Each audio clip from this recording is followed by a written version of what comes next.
संबोधन करावे.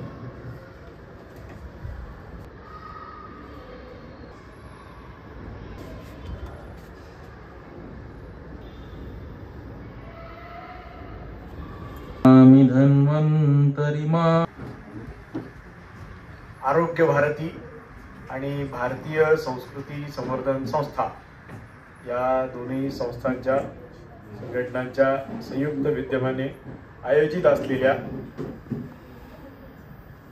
व्याख्यानमालेच्या या दुसऱ्या सत्रामध्ये आपल्या सर्वांचं स्वागत आहे.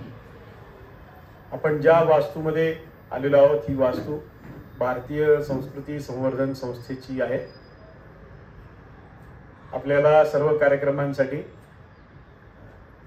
उपलब्ध करून देणं जागा आहे, हे काम ते चोखपणे करत असतात. संस्थांच्या संयुक्त विद्यमाने आज आरोग्यविषयक व्याख्यानमालेचं हे दुसरं पुष्प गुंफलं जात आहे.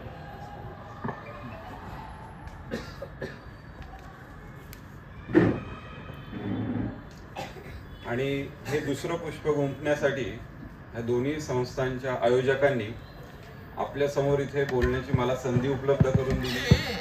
त्याबद्दल मी आयोजकांचे आज या संध्याकाळी शनिवारची संध्याकाळ याच्यामध्ये खरं तर बाहेर वातावरण एवढं चांगलं आहे, मस्त बाहेर वातावरण चांगलं आहे. प्राध्यापक डॉक्टर चौधरी सर किंवा आयुर्वेदातील माझे सर्व सिनियर मंडळी इथे आहेत, त्यांच्यासमोर बोलण्याचा मला प्रसंग येईल. तर यांनी सर्वांनी मला खिंडीत गाठायचा प्रयत्न केलाय व्याख्यानाच्या निमित्ताने. बघूया, आपण पुढे जाऊया. विषय आहे दैनंदिन जीवनामध्ये आपण आहार विहाराचा विचार आयुर्वेदीय पद्धतीने कसा करू शकतो. याचा विचार करताना आणि इथे जेव्हा मी समोर बघतोय तर एक मिक्स वयोगट आहे माझ्या समोर. लहान मुलं पण आहेत, अगदी 4वी-5वी पासूनची, आणि त्यांचे पालक किंवा काही सिनियर मंडळी देखील आहेत. तर आपण साधारणतः सर्वांपर्यंत पोहोचू शकेल असं मी प्रयत्न करणार आहे. आम्ही जेव्हा आयुर्वेद पहिल्या वर्षाला शिकत होतो आणि तेव्हा जे सुरुवातीचं काही जे आहे की दिनचर्या, ऋतुचर्या म्हणजे काय, तर सकाळी उठल्यापासून रात्री झोपेपर्यंत आपलं एकूण दैनंदिन जीवन किंवा रुटीन ज्याला आपण सोप्या भाषेत म्हणतो आजच्या, ते कसं असावं, किंवा ऋतू बदलल्यानंतर त्यानुसार आपल्या वागण्या खाण्यापिण्यामध्ये बदल करावेत का वगैरे असं आम्ही शिकायचो.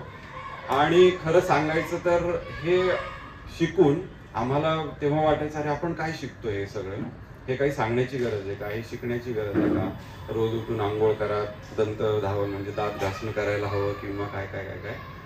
पण हे मी 2002चं जेव्हा सुरुवात झाली, आज 20-22 वर्षानंतर जेव्हा वैद्यकीय क्षेत्राचं एक बदलतं स्वरूप बघतोय की मेटाबॉलिक डिसऑर्डर किंवा नॉन कम्युनिकेबल डिसीज नावाचं एक छान नाव त्याला दिलं गेलं, आणि त्याच्या अम्ब्रेला म्हणजे त्याच्या छत्रीच्या खाली स्थौल्यापासून ते कॅन्सर पर्यंत, ह्याच्यामध्ये मग PCOS असेल, थायरॉइड असेल, हायपरटेन्शन म्हणजे रक्तदाब असेल, किंवा असे विविध आजार एकत्र केले गेले. आणि मग त्याचं उत्तर म्हणून तुम्ही जीवनशैली बदला असं जेव्हा सगळीकडून आपल्याला ऐकायला यायला लागलं, म्हणजे समाज माध्यमांवरनं असेल, तुम्ही क्लिनिक्समध्ये गेला किंवा अशा व्याख्यानांमधनं असेल, काही कार्यक्रमांमधनं असेल, तेव्हा आत्ता जाऊन हे आम्हाला समजत आहे की जे आम्ही शिकत होतो आणि आयुर्वेद शास्त्राने जे सांगितलं सुरुवातीलाच की तुमचं दैनंदिन जीवन कसं असलं पाहिजे, ऋतुचर्या कशी असली पाहिजे, याचं महत्त्व आता कुठेतरी पटायला लागलं. आणि म्हणून आयुर्वेदामध्ये ह्या सर्व विषयांचं सुरुवातीला वर्णन केलं.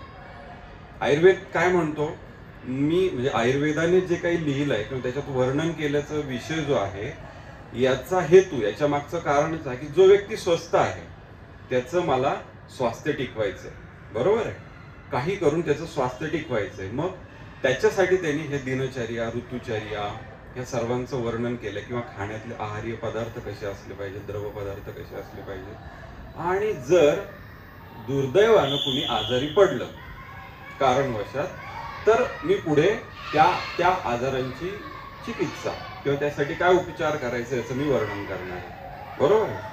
तर हा आवाका एवढा मोठा आहे या विषयाचा, त्यामुळे मी आज त्याच्यातले काही महत्वाचे मुद्दे आपल्या समोर मांडण्याचा प्रयत्न करणार आहे. दिनचर्येमध्ये सुरुवातीला ग्रंथकार आयुर्वेदातले असं म्हणतात की ब्राह्म्य मुहूर्ते उत्तिष्ठे जीर्णाजीर्ण निरूपण. संस्कृत सूत्र आहे, सोपा अर्थ आहे. सकाळी उठायचं कधी, किती वाजता? ब्रह्ममुहूर्त. आता लहान मुलं आहेत आपल्याकडे इथे बसलेली, त्यांच्यासाठी किंवा बाकी आपण सर्व ब्राह्ममुहूर्त काय हे जाणून घेऊया. सूर्योदय जेव्हा होतो त्याच्या आधी 4 मुहूर्त किंवा आजचं घड्याळी आपण जर बघितलं तर 1.5 ते 2 तास आधी उठणं अपेक्षित आहे. बरोबर आहे. आपण सगळी लहान मुलं शाळेत जाताना किंवा पालक पण आहेत इथे, अर्धा तास काहीतरी राहिलेला असतो, व्हॅन येणारी असते किंवा हे राहिलं तर मग त्याच्या मागे लागतो, चल पटकन उठ किंवा काय काय हा प्रकार व्हायला लागतो. त्यांना आपल्याला हळूहळू याच्यामध्ये बसवायचंय. परंतु पालकांनी किंवा आपणच हे बदल जर केले, लवकर उठण्याचा भाग विचारात घेतला, ब्रह्ममुहूर्ताचा विचार केला, तर नक्कीच कुटुंबामध्ये या पद्धतीने बदल व्हायला लागतील. आता पुढचा प्रश्न येतो की ब्रह्ममुहूर्तावर उठून किंवा तोच काळ का बरं आहे? तर एक शरीराची जी सायकल असते किंवा ज्याला आपण म्हणूया की शरीरातलं बायोलॉजिकल क्लॉक नावाचं एक वर्णन आहे. बरोबर आहे. तर यानुसार पहाटे 4चा किंवा पहाटे 2 ते 6चा वेळ हा शरीरामध्ये वात दोषाचा असतो. तर वात दोषाचं काम शरीरामध्ये काय? गती, सगळ्या प्रकारच्या हालचाली ज्या आहेत या वात दोषाच्या अधीन आहेत. त्याच्यामुळे होतं काय की पहिला सकाळी उठल्यानंतर करायचं आहे ते मलप्रवर्तन. बरोबर आहे. मलमूत्रादींचा त्याग करायचा आहे, मलप्रवर्तन करायचं. त्याच्यासाठी ती नैसर्गिक गती अपेक्षित आहे. आपण जर सूर्योदयानंतर उठलो 7 वाजता 8 वाजता, बरोबर आहे, तर शरीरातल्या एका सवयीनुसार मलप्रवर्तन होईल, परंतु त्याला वाताची नैसर्गिक गती जी आहे बाहेर टाकण्याची ही मात्र सहाय्य करणार नाही. बरोबर आहे. त्याच्यामुळे ब्राह्ममुहूर्ताचं महत्व आहे. मात्र मलप्रवर्तन करत असताना त्यांनी एक तिथे टर्म्स अँड, आपण बघतो ना असं स्टार केलेला असतो आणि मग खाली लिहिलं असं टर्म्स अँड कंडिशन्स अप्लाय, तर ते आहे की जीर्णाजीर्ण निरूपयन. म्हणजे काय? तर रात्री आपण जे खाल्लेलं आहे ते अन्न पचलंय की नाही पचलंय याचा आपण विचार करायचा आणि ब्राह्ममुहूर्तावर उठायचं. जर अन्न पचन झालेलं नसेल तर ब्राह्ममुहूर्तावर उठणं अपेक्षित नाही. ते अन्न पचायला तेवढी अजून वेळ देणं अपेक्षित आहे, तेवढी वेळ गरजेची आहे. मग याच्यासाठी परत आदल्या दिवसाचा विचार करायला लागेल की किती वाजता रात्री जेवलास, काय जेवलास, बरोबर आहे, याचा विचार करायला लागेल. हे सगळं बदलतं किंवा हा विचार आपण पुढे आहाराचा जेव्हा विचार करणार तेव्हा करूया. ऋतू जसे बदलतात, जसं आता पावसाळा, बऱ्याच जणांना हा भाग जाणवत असेल की संध्याकाळची फारशी भूक लागत नाहीये, जाणवत नाहीये. आणि मग ती एक सवयीनुसार आपण जो हे केलेला असतो की वरण भात भाजी पोळी दुपारचं जेवण टिफिन घेऊन गेलेला असतो, मग दुपारी सगळं खाल्लेलं नसतं म्हणून संध्याकाळी खायचं. हे नक्की पचतंय का? मी किती वाजता जेवतोय ह्याचा विचार मात्र करणं अपेक्षित आहे. त्याचं मात्रा म्हणजे प्रमाण किती आहे, मला तेवढी भूक आहे का ऋतूनुसार, हे करून त्याचा जर विचार केला तर सकाळी ब्राह्ममुहूर्ताला आपल्याला ते अन्न व्यवस्थित पचून मलप्रवर्तन चांगलं होणार आहे. आता लहान मुलं बरीच आहे, सगळ्यांची शाळा सकाळची असेल ना रे? किती वाजता स्कूल आहे? 7:30 वाजता. मग तुझी व्हॅन किती वाजता येते? पालकांसोबत. किती वाजता निघतेस तू घरून? 7:15. बऱ्याच मुलांचा हाच एक साधारणतः दिनक्रम आहे, वेळ आहे. ह्याच्यामध्ये होतं काय, एक गोष्ट स्किप होते. सगळ्यात छान शब्द आहे स्किप, माहिती ना, आपण युट्यूबचे व्हिडिओ बघताना पटकन दाबतो, ती स्किप होते. ते म्हणजे मलप्रवर्तन हे सकाळी बऱ्याच जणांचं होत नाही. हा मिक्स गट असल्यामुळे जे आजी आजोबा आहेत त्यांना त्यांचं बालपण आठवत असेल आणि आत्ताच्या मुलांचं बालपण आठवत. बऱ्याच जणांची तेव्हा शाळा 10 वाजताची होती. त्याच्यामुळे सकाळी उठणं, मलप्रवर्तन करणं, आंघोळ करणं हा प्रकार व्हायचा. आता 7ची व्हॅनची वेळ असेल किंवा पालक सोडतायत तर 7, 7:15, 7:30ची शाळा, त्याच्यामुळे मलप्रवर्तन हा भाग बऱ्याच मुलांचा तिथे सकाळचा स्किप होतो. आणि मग ते दुपारी शाळेतून आल्यानंतर कधीतरी, संध्याकाळी कधीतरी, असं त्यांचं दिनक्रम, असं त्यांचं रुटीन बसायला लागवेल तेव्हा.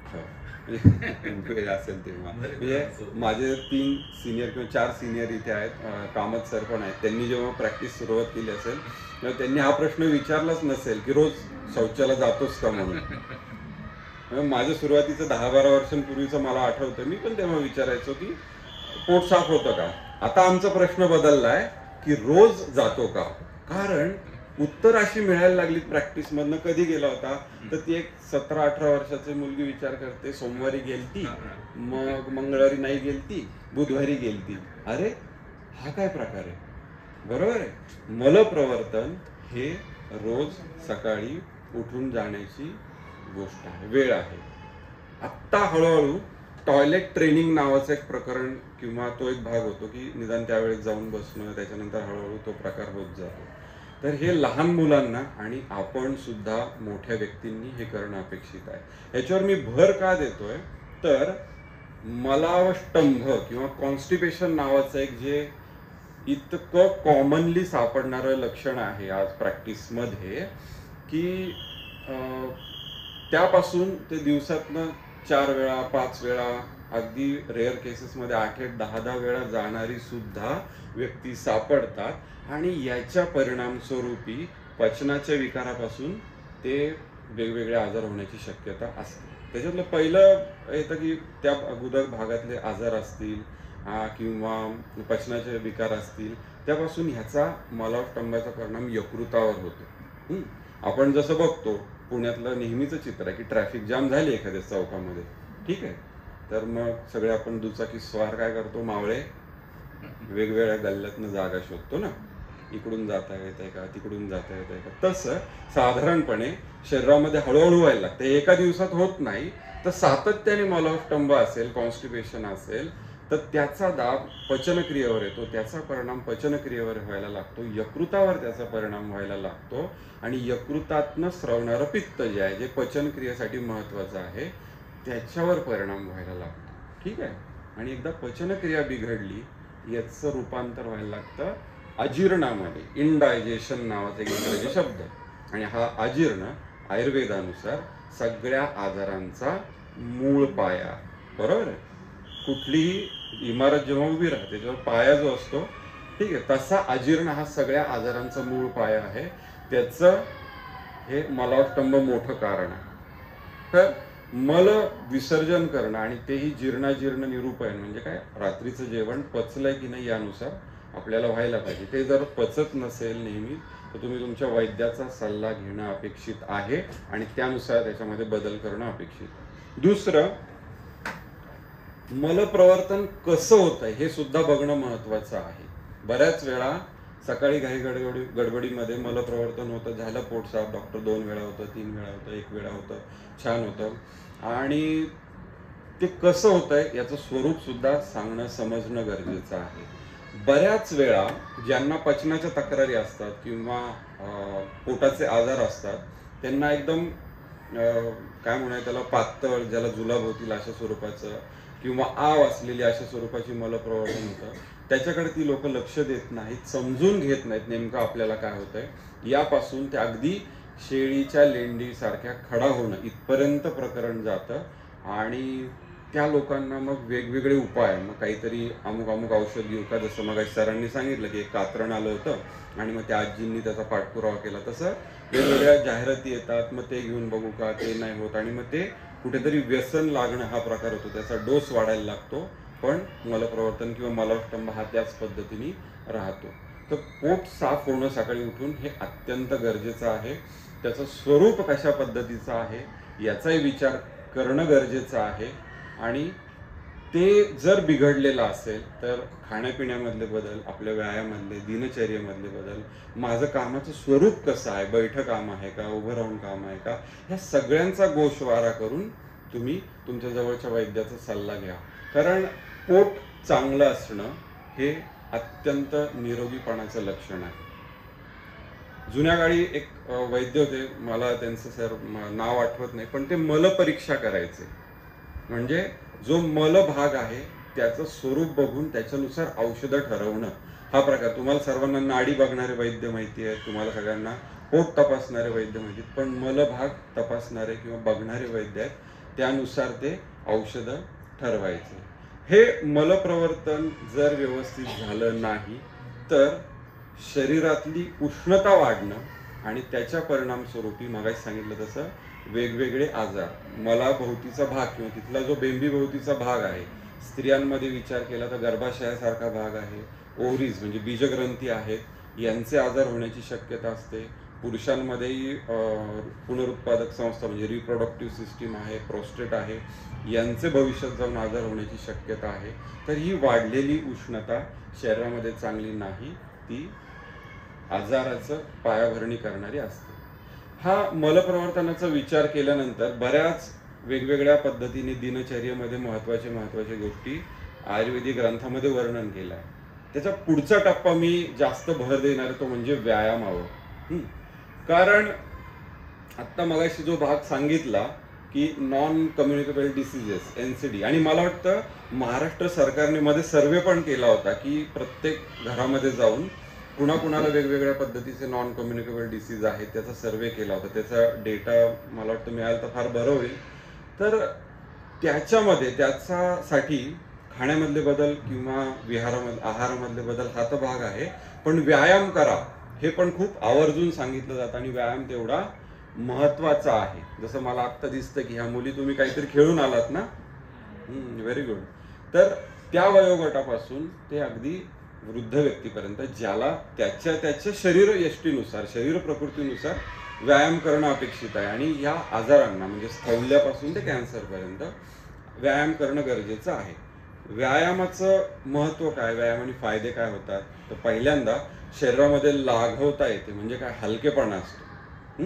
सकाळी किंवा संध्याकाळी तुमच्या वेळेनुसार व्यायाम केला तर हलकेपणा यायला लागतो. त्याच्यानंतर काम करण्यासाठी ताकद शरीरामध्ये निर्माण होते. बरोबर आहे. मग जसे विद्यार्थी आहेत तर अभ्यासाला बसायचंय, तासभर बसायचंय, पाठीचा कणा मजबूत राहायला पाहिजे, बरोबर ना. किंवा बेंचेसवर बसायचंय, तिथे ऍक्टिव्हिटी करायची, तुमचं शरीर मजबूत राहिलं पाहिजे.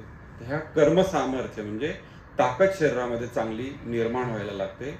दीप्तोग्नी नावाचा एक शब्द म्हणजे भूक चांगली राहते, पचनक्रिया चांगली राहते व्यायाम केल्यानंतर. दुपारी संध्याकाळी चांगली भूक लागते, अन्नपचन व्यवस्थित होतं आणि परिणामस्वरूपी शरीर स्वस्थ राहतं. नंतर सगळ्याचा आवडता विषय म्हणजे मेदसाक्षय, शरीरातली चरबी कमी व्हायला लागते. हे फार एकदम आजकालचा परवलीचा विषय, हो की नाही. मी कुठे गेलात तर दिसतं की पोटावरची चरबी कमी करण्याचं हे करा 7 दिवसामध्ये. आणि तो महिन्यापेक्षा जास्त कोण 7 दिवसामध्ये 5 दिवसामध्ये. तर असं काही मला वाटतं सिनियर प्रॅक्टिशनर पण असं काही होत नाही 7 दिवसांमध्ये वगैरे. पण व्यायाम मात्र मेदसाक्षय. तर टिपिकल त्या पद्धतीने तुम्ही तुमचं शरीर जाऊन व्यायाम केले तर नक्की पोटावरची चरबी, मांड्यांवरची चरबी ह्या सगळ्या गोष्टी करायला लागतात. पुढे विभक्त घनगात्रत्व म्हणजे काय, 6 पॅक्स वाला हिरो आवडतो की नाही सगळ्यांना छान असा, तर तो विभक्त घनगात्रत्व म्हणजे काय, शरीराची जी ठेवण आहे, सांधे, मसल्स हे सगळे छान दिसायला लागतात. व्यायामात उपजा आहे, व्यायाम केल्यानंतर ह्या सगळ्या गोष्टी आपल्याला मिळतात. आणि मग होतं काय, कुणीतरी सांगतं किंवा 1 तारखेपासून करू, सोमवारपासून करू. मध्ये एकदा एक वर्ष आलं होतं, तेव्हा नवीन वर्ष पण होतं, 1 तारीख पण होती आणि सोमवार पण आला होता. असं एकदम म्हणजे काय कॅलेंडर लिहिल्याने छान मुहूर्त शोधून काढला होता की जे सांगतात ना सोमवारपासून व्यायाम करतो, 1 तारखेपासून करतो तसं. आणि मग ग्रुपनी व्यायाम करायला जाणं हा प्रकार सुरुवात व्हायला लागतो. मग तळजाईलाच फिरायला जाणं असेल, पर्वती चढणं उतरणं असेल किंवा अजून वेगवेगळ्या ठिकाणी, चांगली गोष्ट आहे. परंतु पुढचे काही गोष्टी आयुर्वेदानुसार सांगितल्या त्या आपण लक्षात घेणं फार गरजेचं आहे. व्यायाम किती करायचा, तर आपण आवडतं आपल्याला काय की प्रत्येक गोष्ट क्वांटिफाय करायची. म्हणजे काय की 20 डिप्स झाले, 20 जोर झाले, 50 बैठका झाल्या वगैरे वगैरे, हा प्रकार आपण करायला लागतो. आयुर्वेदाने असलं काही नंबर सांगितलंच नाही. तो काय आयुर्वेदाचं म्हणणं काय आहे की अर्धशक्ती व्यायाम करायचा. किती, अर्धशक्ती. आपल्या मोबाईलची बॅटरी 50% दाखवायला लागल्यानंतर थांबायचं. शरीराची बॅटरी किंवा शरीराने अर्धशक्ती कसं ओळखायचंय हे पुढे सांगायला लागतं. अर्धशक्ती ओळखायचं कसं, तर कपाळावर चेहऱ्यावर काखेमध्ये घाम यायला लागल्यानंतर अर्धशक्ती ओळखायचं. तोंडाने श्वास घ्यायला लागल्यानंतर अर्धशक्ती ओळखायचं. तर इथपर्यंतच व्यायाम थांबवायचा. आणि हा अर्धशक्ती कधी करायचा आहे? शीतकाळामध्ये. म्हणजे काय? आपण थंडीचे दिवस म्हणतो, डिसेंबर जानेवारी साधारणतः हा काळ. त्याच्यानंतर वसंत ऋतूमध्ये. वसंत कधी असतो ऋतू? साधारणतः गुढीपाडव्याच्या दरम्यानचा काळ, मार्च एप्रिल त्या दरम्यान. ह्या वेळेसच अर्धशक्ती करायचा आहे. तो पण कुणी? बलिभी, म्हणजे जो बलवान आहे मूलतः, ज्याचं शरीराची ताकद चांगली त्याने, आणि स्निग्ध भोजीवी, म्हणजे जो खाण्यापिण्यामध्ये जे अगदी मस्त छान हे आहे, काय दूध दुग्ध चांगलं खातो वगैरे, अशाच लोकांनी थंडीच्या काळामध्ये काय करायचं आहे? अर्धशक्ती व्यायाम करायचा आहे. आपण बघितलं आजूबाजूला चित्र काय दिसतं आपल्याला, की 3-4 मित्र चालतायत आणि मग एखाद्याला दम लागला की दुसरं 5च राऊंड झाले, आत्ताच दमला तू, चल आम्ही सगळे चाललोय. नाही, तुझी अर्धशक्ती झाली आहे, तू बसणं अपेक्षित आहे. बरोबर आहे? क्वांटिफाय करायचं नाही.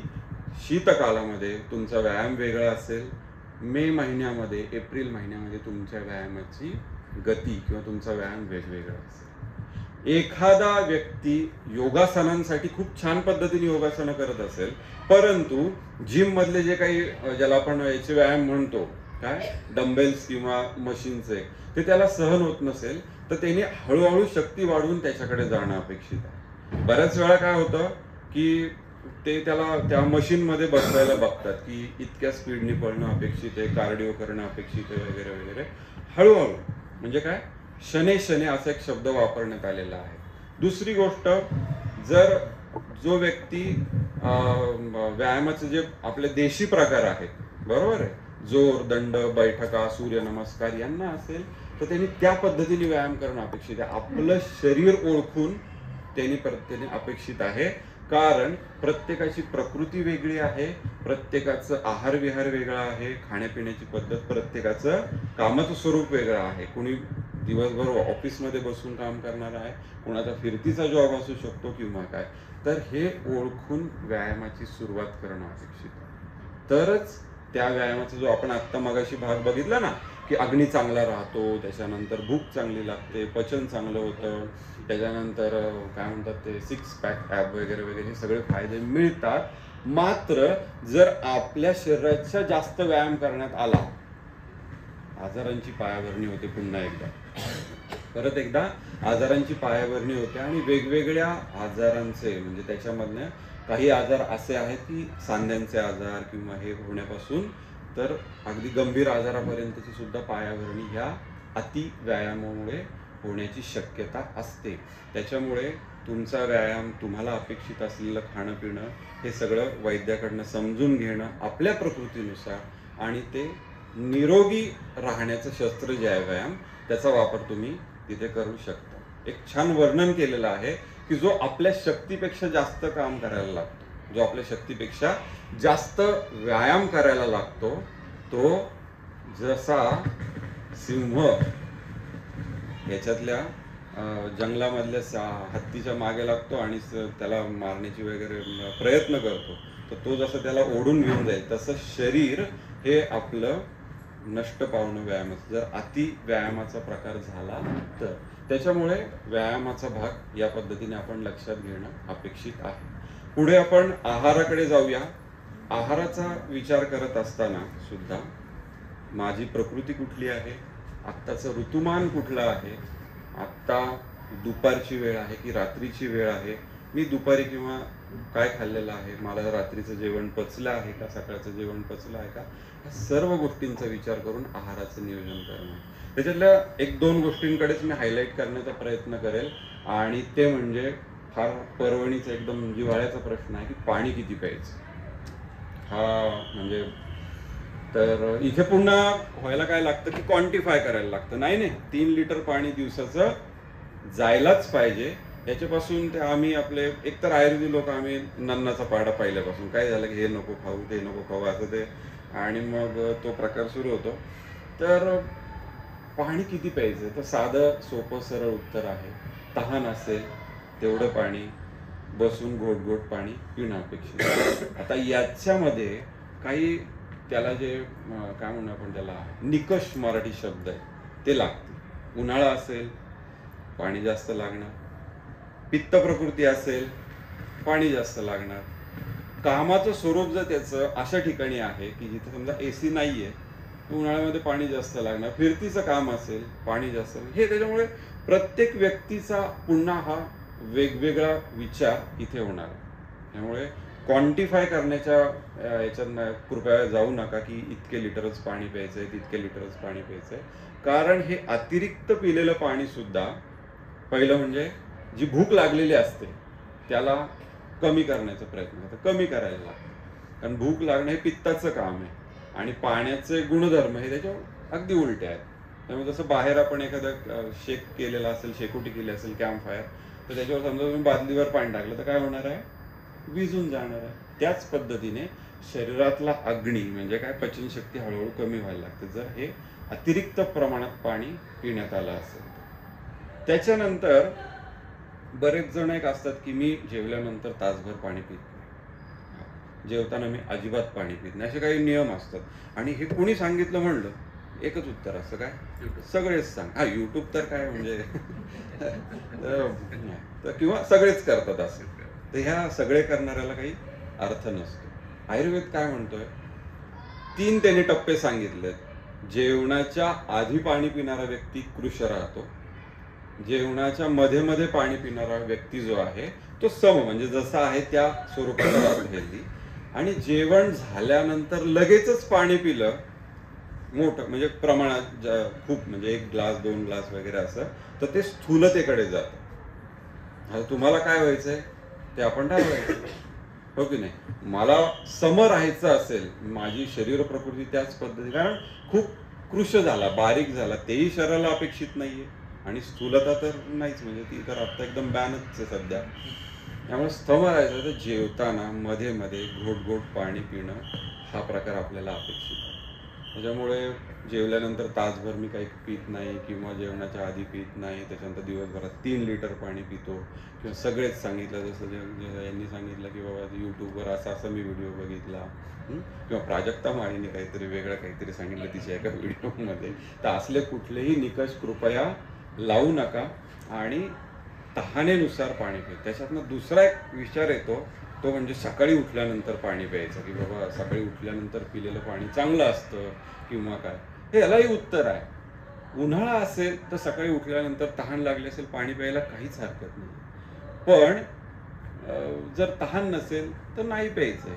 किंवा असं वाटलं असेल की रात्री 5-6 तासांची झोप झाली, रात्री कोरड पडले, तर तेवढा एक म्हणजे काय म्हणतात कोरड हे होण्यासाठी किंवा काय तेवढं पाणी, ते जर तांब्याच्या भांड्यात भिजवलेलं 1 तांब्याभर पाणी 2 ग्लास पाणी असं पिलं तर मगाशी सांगितलं तसं जी भूक आपल्याला लागायला सकाळच्या ऍक्टिव्हिटी नंतर सुरुवात झालेली असते, ही भूक ह्या रोजच्या पाणी पिण्यामुळे कमी व्हायला लागते, आणि मग याचं परिणिती सगळी अजीर्णात होते, आणि मग अजीर्णाच्या परिणाम स्वरूपी वेगवेगळ्या आजारांचं पुन्हा पायावर मिळतं. त्याच्यामुळे उषपान नावाचा जो प्रकार आहे किंवा काय, तो असा फारसा काही याच्यात वर्णन नाही.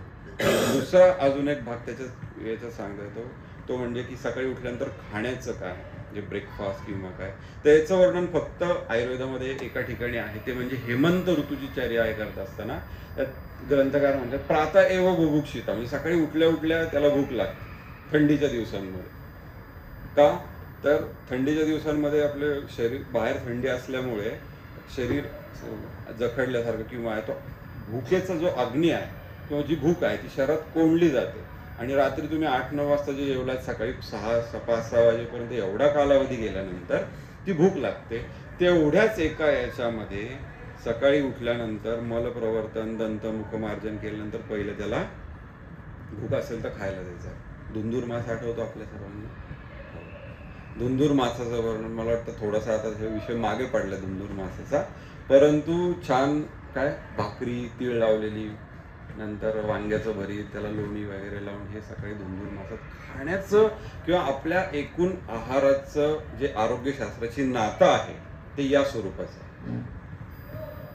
त्या काळामध्ये बरोबर तो धुंदूर मास येतो, अन्य इतर वेळेस फारसं काही ब्रेकफास्टचं वर्णन नाहीये, परंतु आत्ताच्या काळानुसार आपण जर त्याच्यात बदल केला, म्हणजे काय, ऑफिसला जाणं आणि ऑफिसमधील लंचची म्हणजे जो ब्रेक आहे तासाभराचा तो 1 वाजता आहे, 1:30 वाजता आहे, तर मग मात्र तेवढ्या सकाळी तुम्ही काहीतरी जे आपल्या भारतीय नुसार खाण्याचं आहे ते खाऊ शकता. दुसरं, ह्या ब्रेकफास्टचा विषय निघाल्यानंतर सांगतो की आपल्याला ब्रेकफास्ट म्हणजे 2-3 गोष्टी पटकन समोर येतात: इडली, डोसा आणि मेंदूवडा. हा, तो मेदूवडा आहे ऍक्च्युली, म्हणजे तो झाला मेंदूवडा. आता याचाही एक विचार आयोगाने चांगला केलाय, ती म्हणजे कॉन्सेप्ट, देश कॉन्सेप्ट.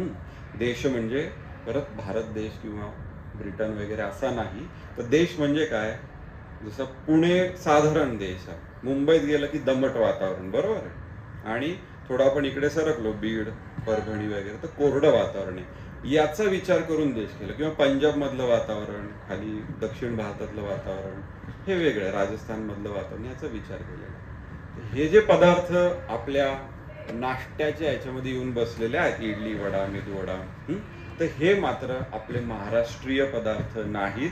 कधीतरी वंस व्हाईल तुम्ही खाल्लं तर चालण्यासारखं आहे, पण रोज मात्र हे गेले तर हे पित्ताचे विकार करण्यासारखे, कारण हे पदार्थ आंबवलेले आहेत.